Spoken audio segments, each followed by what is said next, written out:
ఈ వీడియో ఒక్కరికైనా యూజ్ అవుతుందన్న ఒక హోప్ తోటి మాత్రమే ఈ వీడియోస్ అయితే పెడుతున్నా. లాస్ట్ వీడియోకి కంటిన్యూషన్. ఫస్ట్ అయితే కిటికీ లెంత్ ఎంత ఉందని మెజర్మెంట్ అయితే తీసుకున్న తర్వాత ప్రకారంగా అయితే జాలి అయితే కట్ చేసుకోరు. అలా కట్ చేసిన తర్వాత చుట్టూ 4 మూలలు అయితే ఇట్లనైతే మలిచేసుకోరు అనమాట.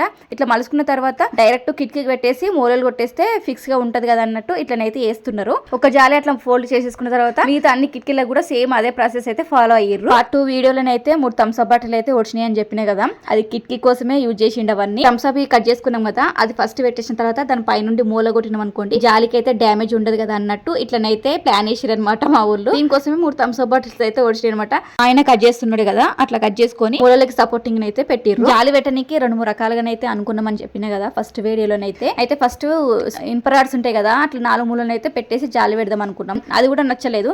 తర్వాతనేమో చెక్కలు ఉంటాయి కదా, 4 మూలల చెక్కలతోటి ఫిక్స్ చేద్దాం అనుకున్నాం. అది కూడా ఎందుకో మాకైతే కరెక్ట్ కాదు అనిపించింది. ఇప్పుడు మేము కిటికీలకు ఏదైతే ప్రాసెస్ అనుకున్నామో దాన్ని ఎంపిక చేసుకునే కారణాలు ఏంటి అనేది నెక్స్ట్ వీడియోలో అయితే చెప్పేస్తా. నెక్స్ట్ వీడియోలో కలుసుకుందాం. ఓకే మరి బాయ్.